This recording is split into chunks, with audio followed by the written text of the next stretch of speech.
McClelland disappeared from his home in Leeds.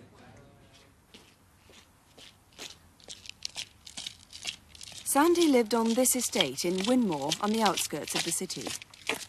Every Friday, he'd walk down to the local pub, the Pender's Arms, where he was known by a lot of the regulars.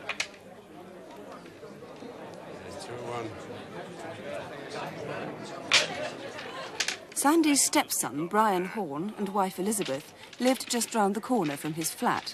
They spent a lot of time together, and Sandy looked forward to the Friday pint and game of dominoes. Since he rarely socialised with anyone else, the Horns were a little surprised when he told them that someone was coming to stay overnight at the flat. We now know that Sandy McClelland had a visitor on the evening of 5th of September. That's exactly a week before he went missing. We're led to believe that this man is called Stuart. Brian and Elizabeth Horn, the stepson and stepdaughter, tell us that they visited the flat about 11:15 on that Thursday evening and actually saw Sandy with this man. He's about 30 years of age, 5'6" to 5'8", with sandy-coloured hair or light brown hair.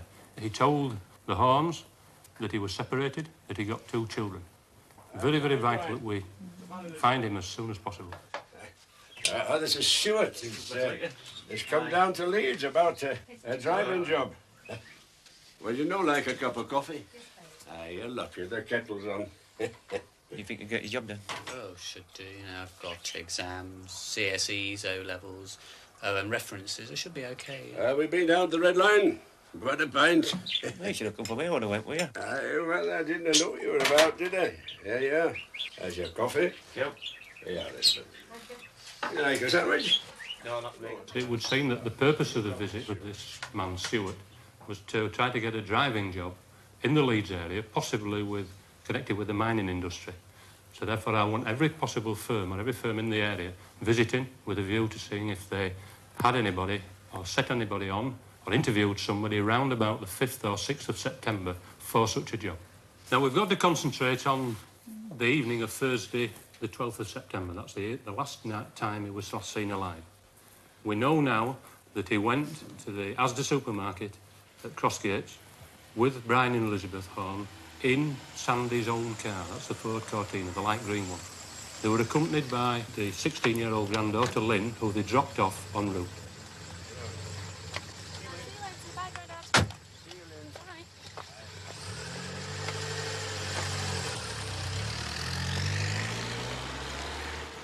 They went into the supermarket. The indications are, as far as the Horns are concerned, that Sandy was in a very, very good mood. There was quite a lot of byplay between them whilst they were going around the supermarket. Hello. Have you got everything now? I see so. I see you later.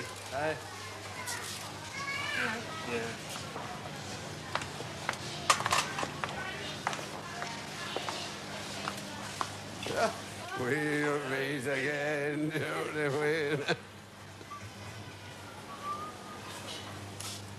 They came back from the supermarket to the Horns house in Whitelaith Approach. It would seem that the car was driven by Brian both to the supermarket and back to their house. You coming in? Oh, I've got a bit of heartburn. I think I'll go home. Have a bath. Take an early night. Aye. Aye. Okay. Give us the keys, lad. Yeah, we'll see you later, didn't we? Aye. Aye. Bye. Aye. Good night. Good night. Good night.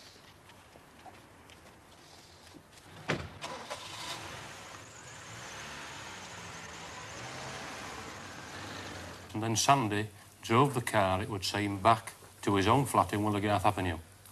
About 10 minutes later, there was a knock on the door at the Horns, and Sandy had come back. Brian, you left your cigarettes? No doubt you'll need them before the morning. See you, darling. Good night, lad. Good night. Good night.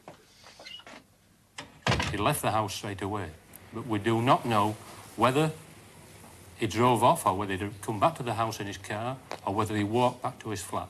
That is the last positive sighting that we have got of Sandy McClelland still alive at 8:20 p.m. when he left there.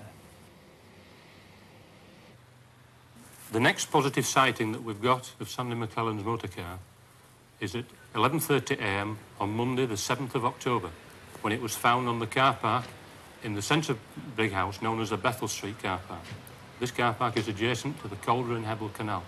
It's also adjacent to the Wheelers Working Men's Club. Quite a busy club that seems to have a considerable number of members there.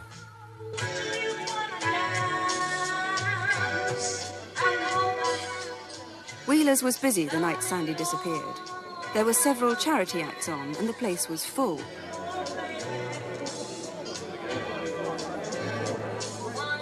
Perhaps you were there. Remember, it was Thursday, September the 12th. Could you have seen Sandy's car in the car park, either that night or any time afterwards? We need to be getting in amongst the shoppers to see if we can establish, first of all, when the car was left there, and if possible, of course, establishing who exactly or actually left the car on the car park. Yeah, okay.